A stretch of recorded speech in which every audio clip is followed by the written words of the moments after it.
Hello, and welcome to a very special episode of Talking Salford. My name is Lachlan Campbell, and I will be your host for this special, which is all about International Day of Women and Girls in Science, Women in STEM Day for short. I'm sat here in the Serenity Room in our new Science, Engineering and Environment building, the perfect place to talk about all things scientific. Today's special is a two-parter, where we will bring in one of our university's renowned scientists for a discussion on the day and its significance in 2024, before moving to an in-depth chat with one of our leading scientific alumni who is forging a career as a scientist. So, let's begin by introducing the university's very own Professor of Microbiology, Dr. Chloe James. How are you, Chloe? Hi, I'm very well, thanks. How are you? I'm great, thank you. Thank you so much for being with us today. So, to recap on Chloe's story, she graduated from the University of Edinburgh in 1998 with a BSc in Medical Microbiology, and in her own words, discovered the awesomeness of bacteriophages during a PhD studentship at the University of Liverpool. She then followed this up by heading across the pond to become a postdoctoral researcher at the University of Florida for 3 years, followed by 2 years in France for a project on the transport antibiotics in Aix-Marseille University. Chloe then moved back to the UK and returned to the University of Liverpool as a Wellcome Trust postdoctoral fellow, that's a mouthful, and was appointed lecturer in medical microbiology at Salford in 2012. And in 2022, she was awarded chair in microbiology. So, Chloe, let's get into the importance of this day. What do you think is the biggest priority that we should be focusing on when it comes to thinking about this day? Is it about encouraging women and girls to pursue a career in science, or is it about supporting junior female scientists to take the next step? So, of course, both are really important. But I do think that I'm a microbiologist that's part of life sciences that tend to be focused on biology. And in the biology subjects, it's really evident. Walk into any lecture theatre, the girls are dominating, which is brilliant. So we have clearly over 50% girls who are taking on undergraduate courses in these areas. So at Salford, we've got biomedicine, we've got biology, we've got human biology, infectious diseases, and there are loads of women, which is really, really lovely to see. But we've got to keep that momentum up. My experiences are, though, that as you move up the ladder, as you become more senior, that ratio starts to change. I think there's an important caveat in that I'm an academic and my career has been all the way through academia. From these areas, though, academia is not the only route. So there are women that are going into healthcare, into industry, into teaching and all kinds of other jobs. But I can only talk about my own experiences. And I've certainly noticed, especially now I'm at professor level, quite often, I find myself counting how many other women are in the room. And sometimes, often, about a third of us are women. Sometimes I'm the only one. And actually, it's quite worrying how often I find that I'm the only one in the room here in 2022. So I think that it's really important that we find new ways to enable women in more junior positions to feel that moving up is for them if that's what they want to do. And I think there's still quite a lot of work to be done in that area. I mean, it's not on account that we don't have lots of junior female scientists. I mean, just to recount some of the stats, the number of women accepted onto full-time STEM undergraduate courses increased by over 50% between 2011 and 2020. And for Salford's record here, in 2023 to 2024, so the current academic year, on our programs when you can study microbiology, 65% are female, and that goes to 68% in biomedical science and 78% for human biology and infectious diseases with a foundation year. So at least at Salford, I guess we can say that we have a lot of women that are studying these subjects that are taking them on board. But as you say, it seems to be that the more you progress up the ladder, is it amount of fewer opportunities, or is it a lack of maybe visibility of seeing women take on those more leadership roles that I guess encourages women at these junior levels to pursue a career further in? It's a complex issue. I think, it's stating the obvious, really, but women are incredibly diverse, and there isn't one sort of model woman that we have to think about what the challenges are. I think that traditionally society has judged that because women are the ones that give birth, that women are the carers, they're the main carers at home, they have those responsibilities. And I think a lot of times people have sort of hidden behind this almost as an excuse, really, to say, okay, well, women have kids, and that's why they don't end up pursuing a career, because they stop because they have children. Yeah. And actually, I want to really push back against that, because for starters, there's an awful lot of women that don't want kids and don't have kids. I personally, I've had 2 children in my career, and my husband is the main carer and was the main carer when they were small. And I feel that there's a lot of men that feel a bit affronted by saying that women are the main carers, because actually times have moved on. And men and women both have equal parental responsibilities. Yeah. So I think that's one issue, but it's only one issue. I think that can be tackled by changing policies on things like paternal leave and things like that, making them equal to maternal leave to kind of help that. I think that women feel a lot of guilt.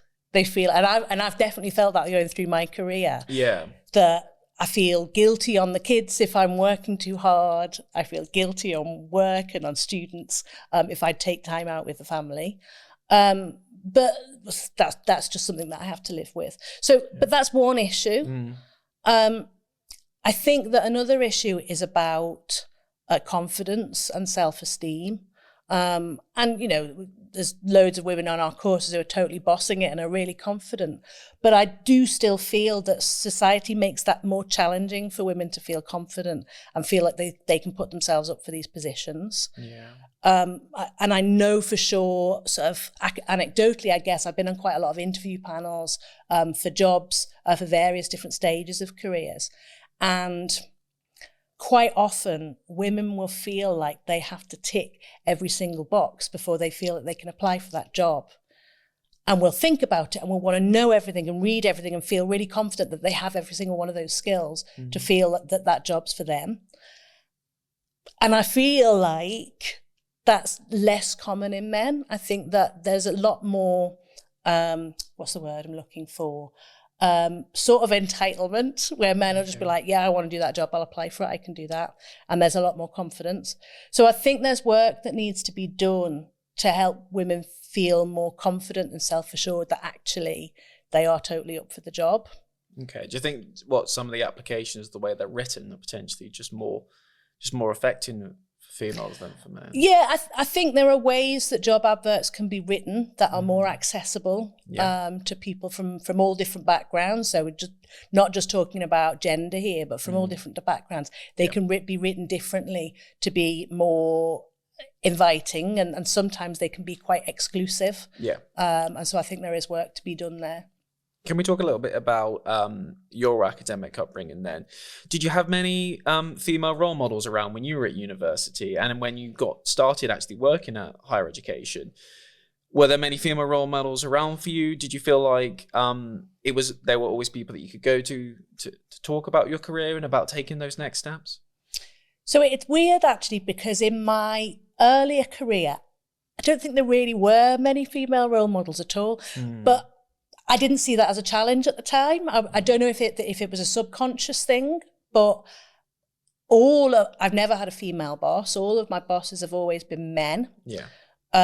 Not that was a barrier. I've been really lucky in that everyone has always been very, very supportive.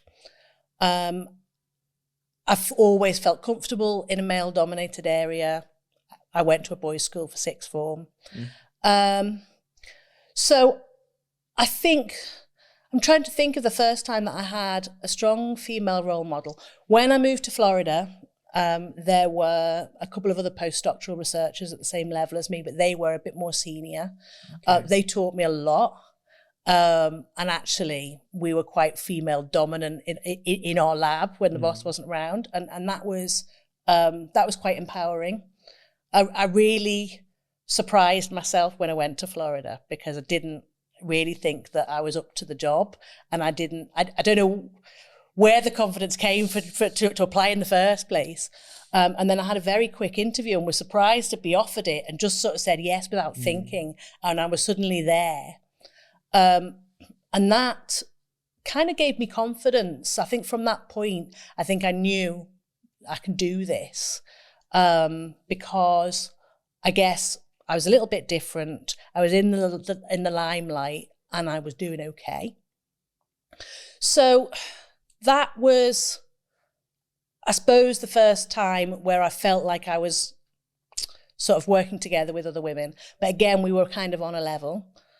And it wasn't really until I got my lectureship that I even noticed that there were any particular challenges for me as a woman.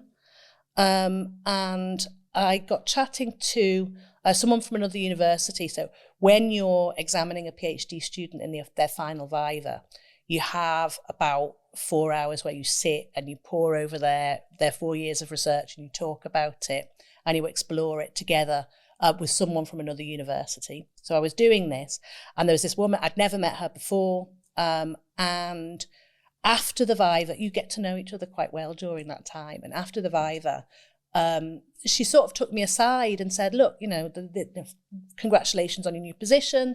This is great. Have you got any female role models? Have you got any mentors? And I was like, no, do I need one?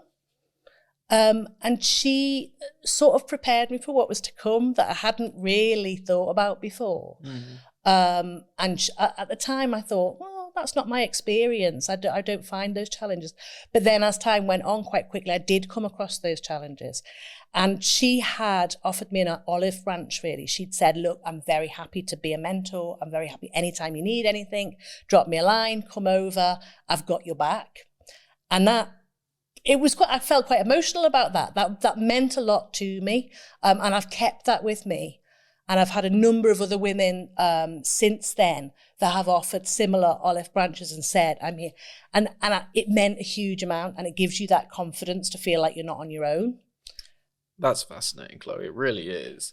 And one thing I want to kind of touch on there is it sounds like you had a very different experience when you were in America. So what was the experience like in France? And do you think that across the world, when it comes to higher education and science, just careers in science, that various countries have very different ways of looking at this this wider thing of getting more women and girls into science? Like, can you speak about any of that? Yeah, absolutely.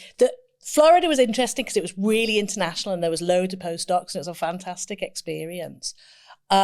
When I moved to France, and so I moved to France because we'd had our daughter in Florida, okay. And I felt like my mum couldn't travel at the time. I was very far from home and I felt like I really needed to be closer to family. Mm-hmm. But I wasn't quite ready to move all the way home.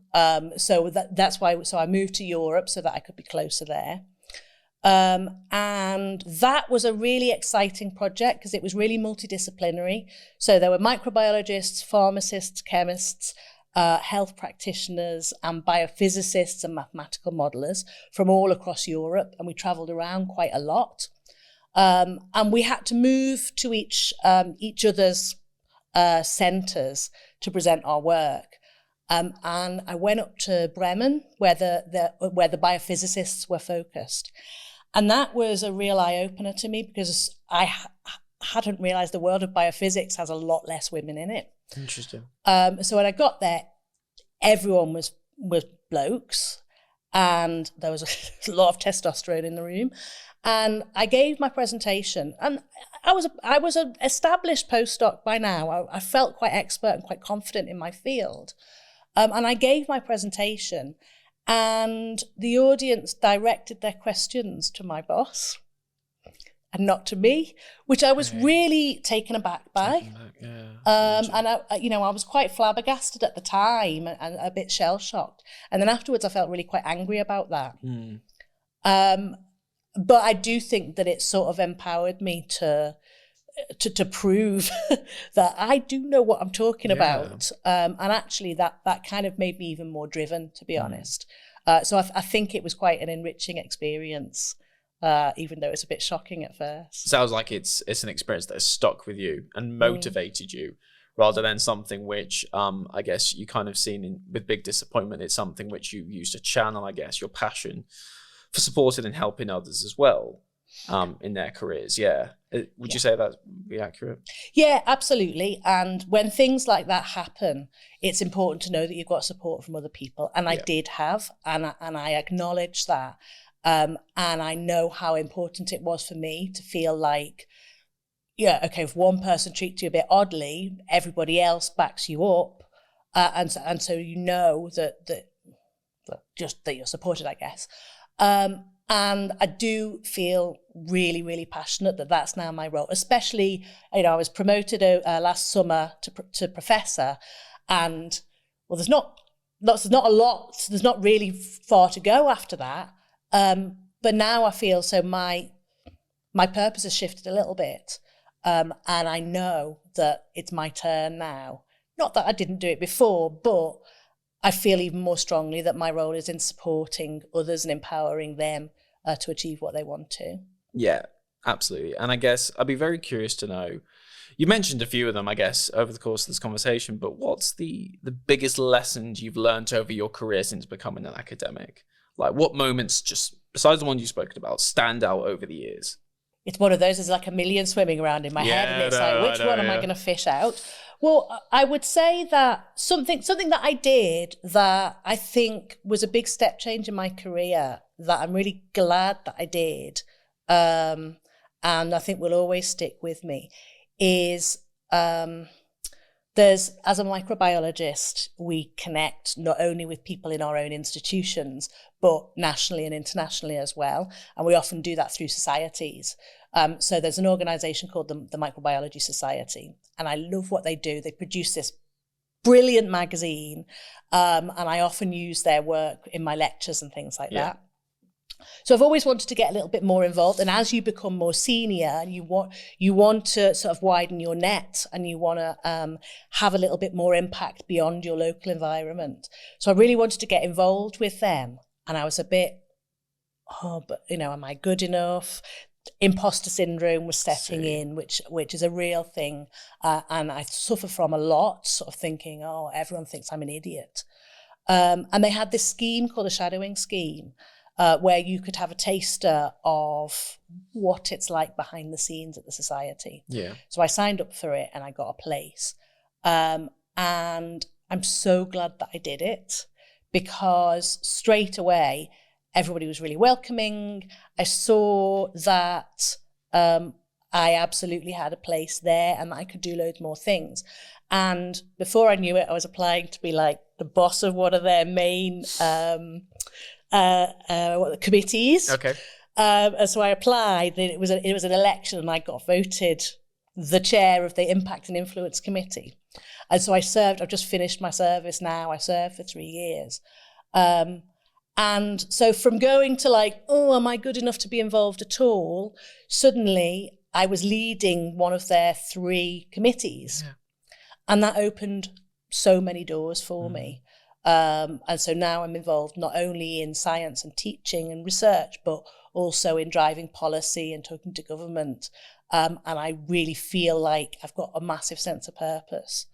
And so I suppose the lesson there is, what have I learned? The lesson is to believe in yourself and to have the confidence to try something out. Yep. Because really you've got nothing to lose. And so when I tried that out, it really was incredibly fruitful for me. And so I think on that note then, so for those that are looking to study a STEM subject, what would be your advice to female students in 2024? Because I know you have a very leadership role at the university and you'll be around lots of students, but what advice do you think that you'd be giving them in the year ahead? So I suppose just touching on what I said before really is believing in yourself. Be kind to yourself, believe in yourself, trust your own feelings, because actually, I think that you're probably a lot better than you think you are. So I would say the number one is believe in yourself. Mm-hmm. The second one I would say would be to take support from people. So when people offer you support, grab it with both hands. And actually, I think that I can probably speak for most women in STEM, that those of us that have managed to progress through STEM feel really passionately about women being in STEM, and we want to help and we want to be supportive. So I would say, grab that support when it's offered. And go for it, really. You know, if an opportunity comes up, grab it. If it doesn't quite work out, well, it didn't quite work out. But if you don't grab it, it's never going to work out. So I would say to take those opportunities when they come. Chloe, it's been so lovely to have you talk about all of this today. Thank you so much for coming on the podcast. Thank you very much. It's a pleasure. So after hearing from one of our university's leading scientists, we now turn our attention to one of Professor James's proteges, Paz Aranega-Bou, who is a microbiology laboratory scientist at the UK Health Security Agency. She joins us down the line from Porton Down, near Salisbury, situated on one of the UK's leading and top secret science and defence campuses. Paz, welcome to the podcast. Hi. Lovely to have you with us today. So Paz is originally from Castellón, a region north of Valencia in Spain, and started her higher education journey at the University of Valencia studying biotechnology. For the last year of her degree, she decided to come to Salford as an Erasmus student on the one-year exchange in September 2012. She loved it so much at Salford that when the university was looking for PhD students, she applied and ended up working with Chloe for her PhD here in October 2013 for 4 years, where she was looking into the bacteria Campylobacter and how chickens get it from the water on farms. So after graduating, she joined the biosafety team at Public Health England, where she was part of a team working on the role of the built environment in relation to infection during the COVID-19 pandemic.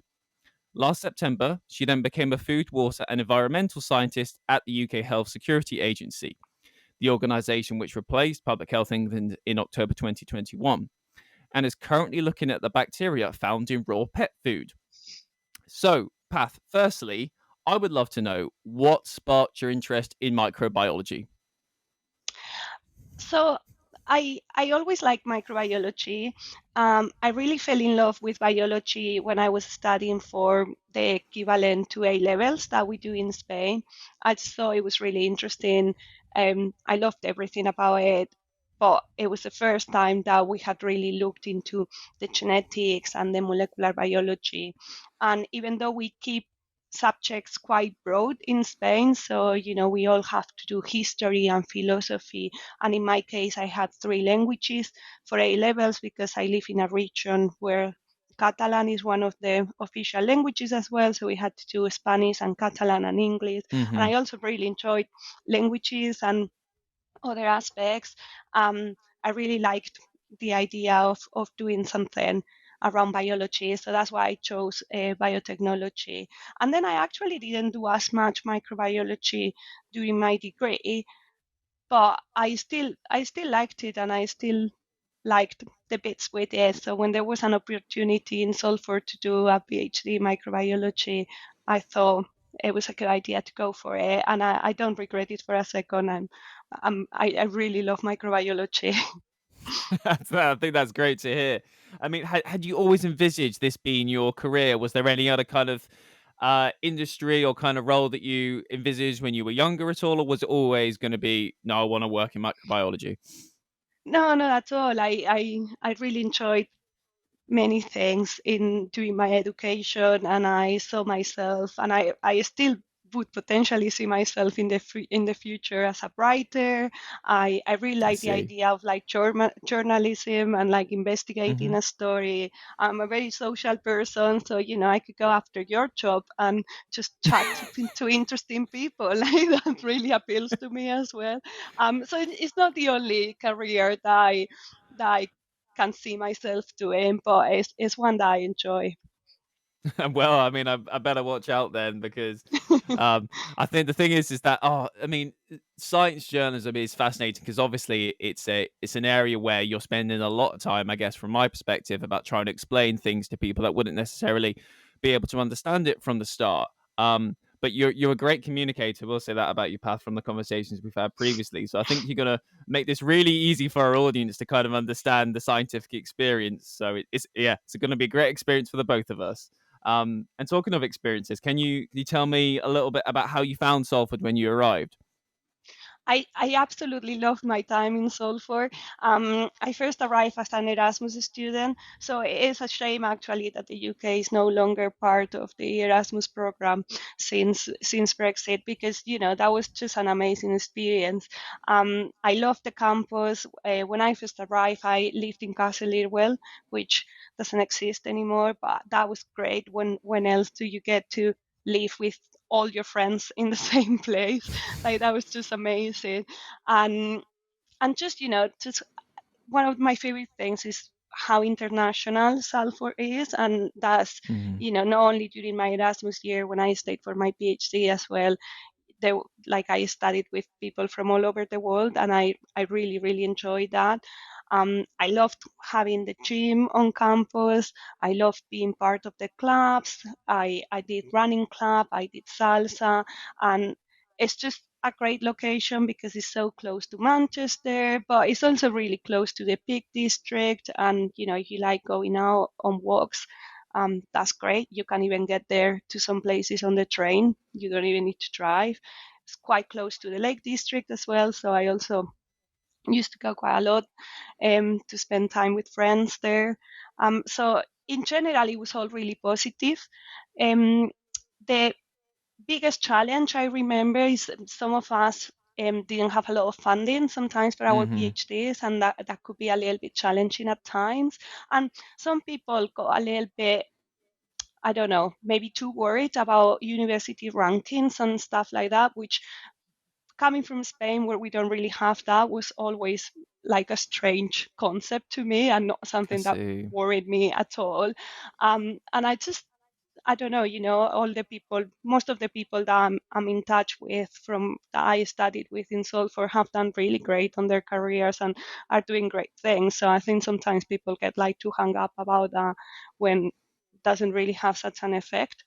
And one thing that I really liked as well is that having a relatively small research community, like, even though it wasn't small, but relatively small to other places, one really positive thing that it had is that it got everybody talking to each other a lot more, and just Mhm. kind of like getting a little bit out of your immediate research interest area. And I think it created a lot of opportunities for us. And like, one example is that I'm part of a collaborative paper that we brought around microbial ecology, and it wasn't directly what I was studying, but it was something that I did look into it a little bit, and it was really interesting to be able to get together with all these people and talk about it. And I think maybe in bigger places you don't get those exposures as much. And I that was see. something that now with time, and when I look back, I always think, oh, we were really lucky to have that actually. Can you tell me a little bit about how studying in the UK was very different from studying in Spain? It was very different actually. I think in Spain degrees are really intense. You have to be there present. There's a lot of lessons. There's a lot of like practical lessons as well. So that has its benefits. I think in that sense, when I arrived in Salford, I had the opportunity to do kind of like a placement with one of the PhD students, and everybody was quite surprised that I was quite skilled in the lab in a way for a student. And I think it's a consequence of that. But one thing that I really liked about the UK, and obviously I'm only talking about my personal experience in two universities, but I really learned how to write properly here and how to reference things properly, and that's something that hadn't really been explicitly taught to me in Spain, and it's something Interesting. that I use every day since I graduated in my career. So it is really important. And we did get a lot of practice on that. There was a lot of essays to write, and you had to go do your own research, do your own reading, and then come up with something. So it's perhaps less guided, and that's also good because you have to explore the topics yourself, and it teaches you to be more independent, I see. maybe. Yeah. So I So like both things, and it's difficult to have both. You can't really have both. So I suppose I had the best of both worlds, doing like a little bit in Spain and a little bit here. what was it that made you then want to do your PhD in England then? So I was really young, and I hadn't really planned ahead that much, to be completely honest.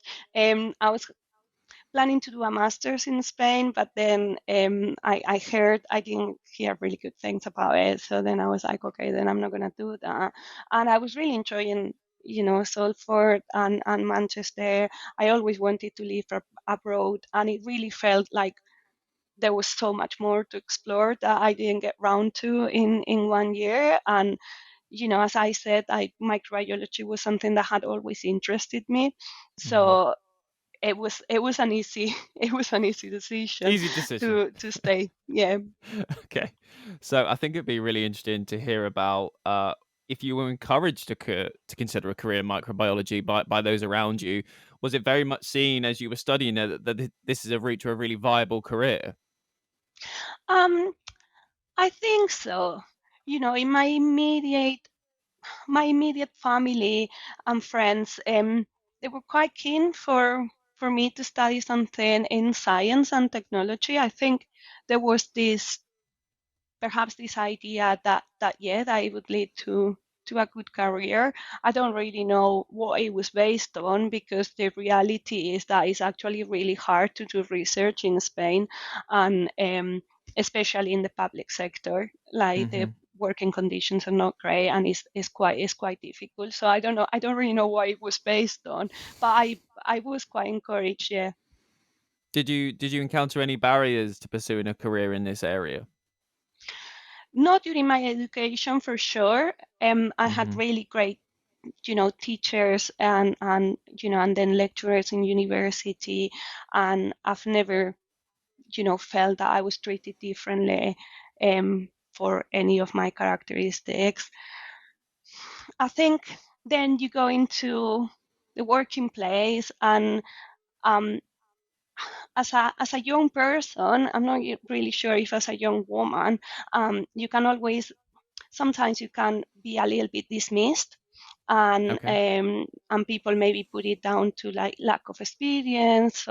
But I don't think it's always that. I think sometimes you just want to do things a little bit differently, and people are used to doing things in a certain way, and maybe they don't like it. And it's easier to challenge someone when they have less experience. We sometimes don't feel as comfortable challenging people that have more experience, but it shouldn't be that way. It should be about the ideas.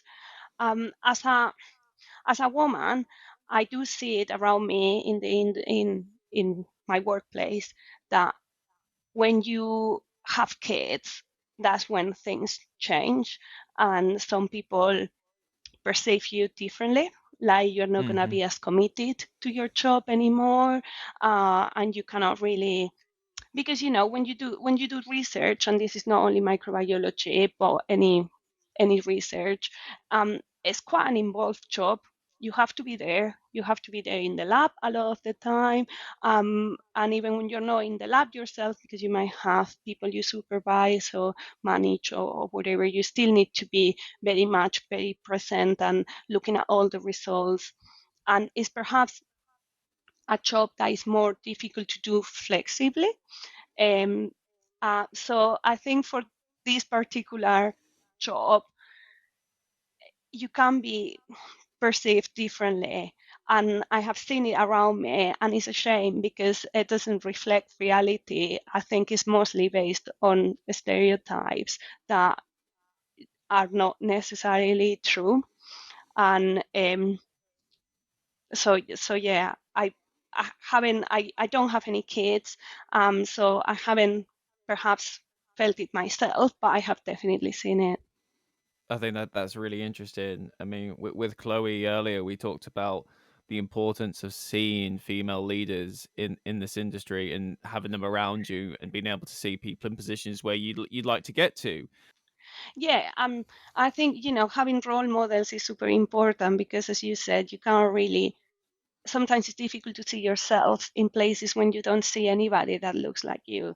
And I really like, there's like a Nigerian author that I'm going to try and say her name, but I'm probably going to slaughter this. But she's called Chimamanda Ngozi Adichie, and she's a great writer. And when she was a kid, she already wanted to be a writer, and all the stories she wrote, like all her characters were white because that was all the stories she had ever read. The characters were always white. So, even though she was black herself, she couldn't picture black people being in stories because she hadn't seen any. And that's really stayed with me. So I think having visible female leaders is really important. And in UKHSA at the moment, actually, we have a lot of visible female leaders because the chief executive is Jenny Harris, the chief scientific officer is Isabel Oliver, the chief medical officer is Susan Hopkins, and she's been Hmm. everywhere during the pandemic on telly. So it's great. We do have those very visible female leaders, but it's necessary but not sufficient. No, I see, and that's really interesting to hear. So, can you tell me a little bit about what it was like working as a scientist during the pandemic? Because hopefully this was a once in a lifetime occasion.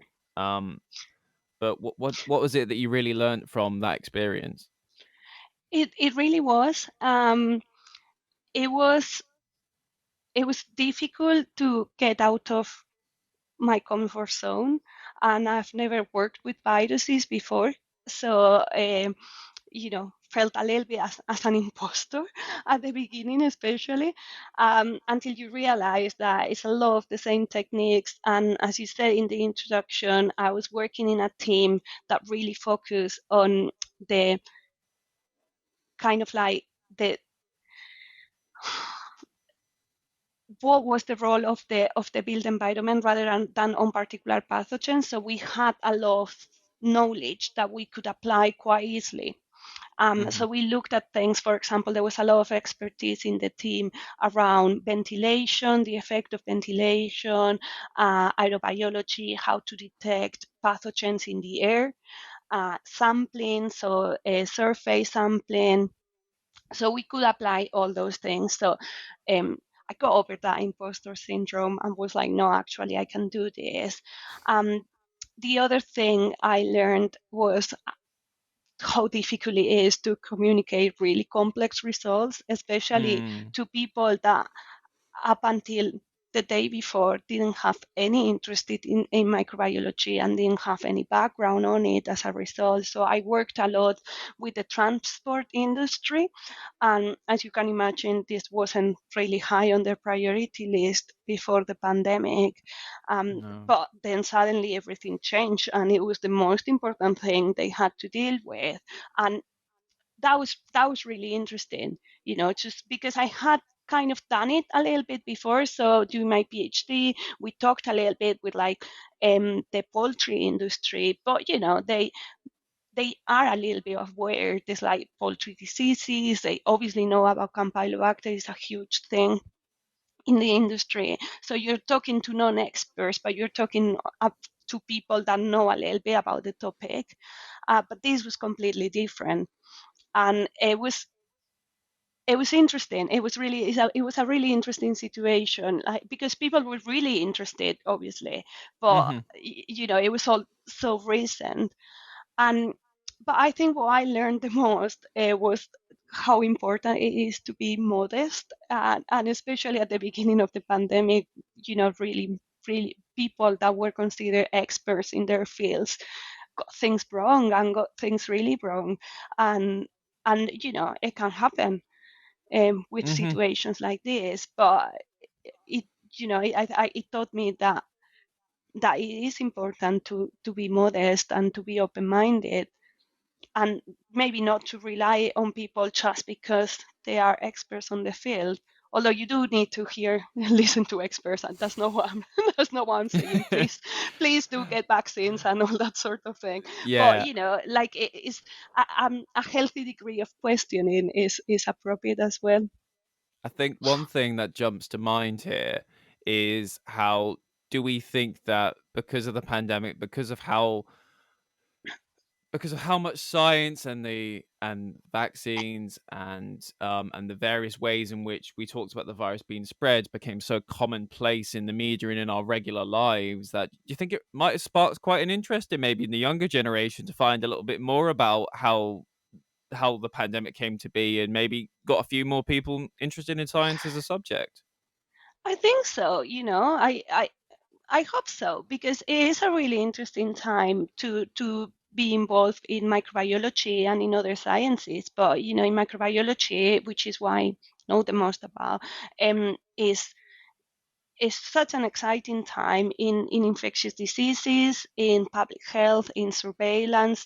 There's not only all these new techniques that are now becoming routine after the pandemic. There's also these new ways of working and these new ways of collaborating, which is also really exciting. And actually, when people said, "Oh, I can't believe how quickly the vaccine came into play," a lot of it was thanks to the Ebola vaccine, and Mm. that the Ebola vaccine was also developed very quickly, because it was a similar situation in a smaller scale, in the sense that it didn't affect the whole planet like COVID-19 did.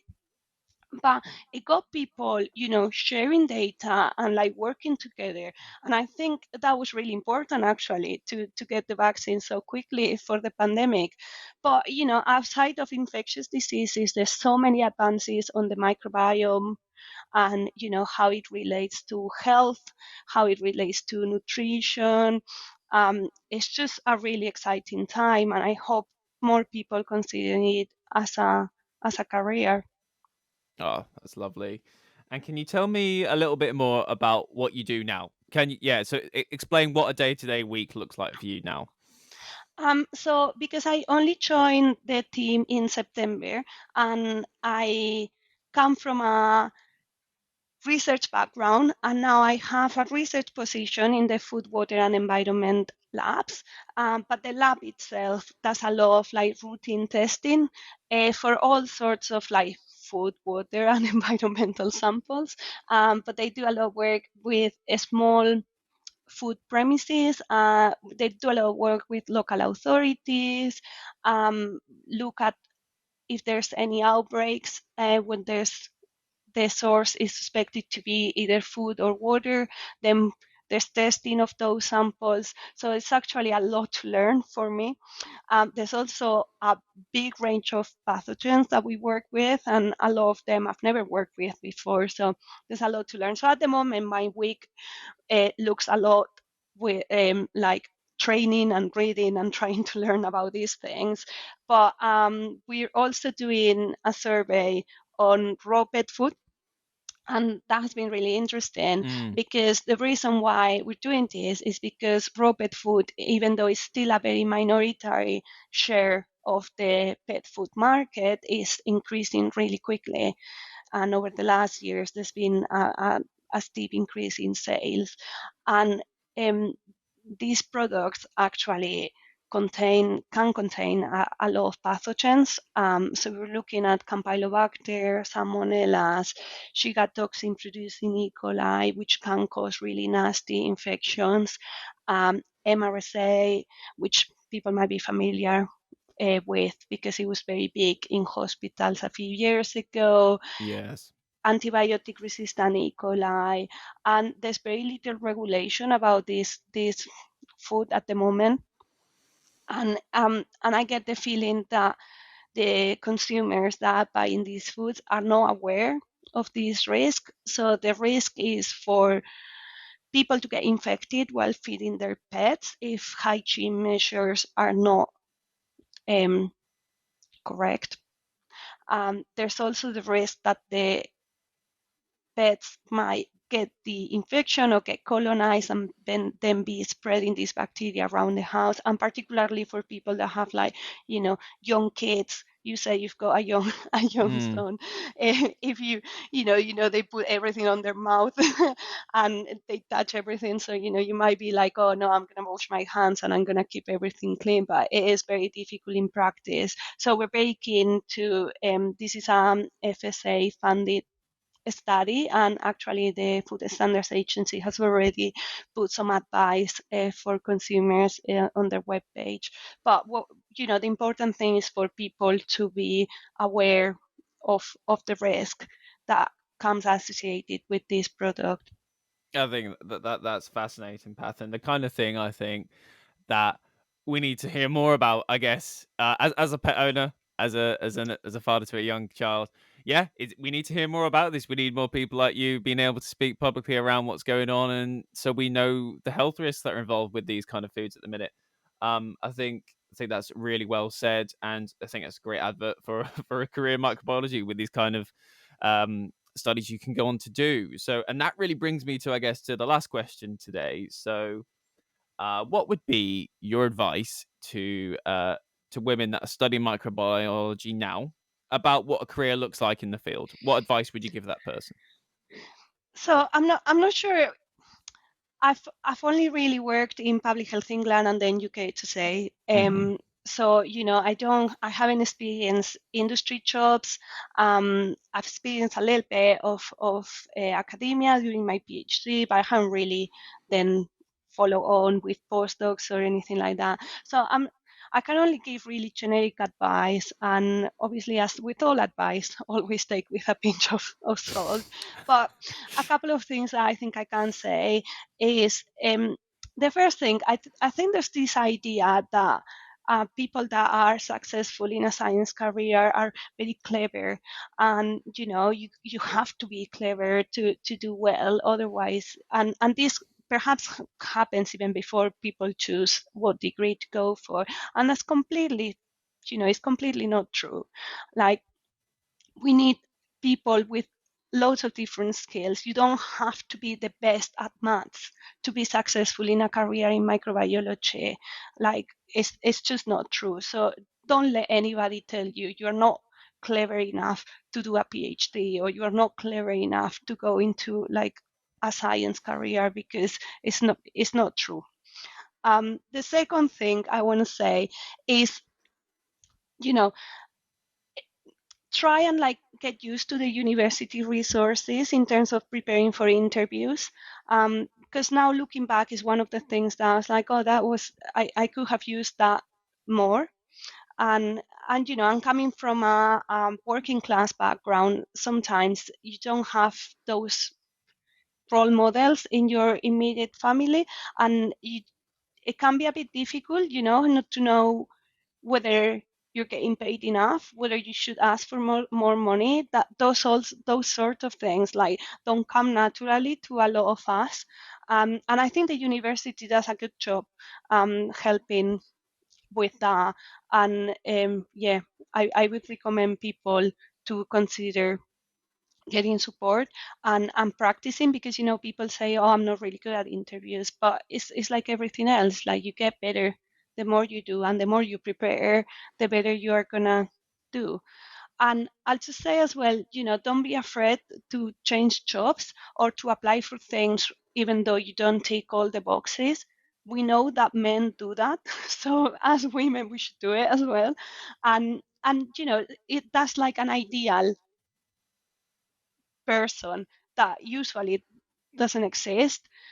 So you have chances if you tick some of the boxes, and it all depends on who else applies for the job and what impression you give in the interview. So it's not just that.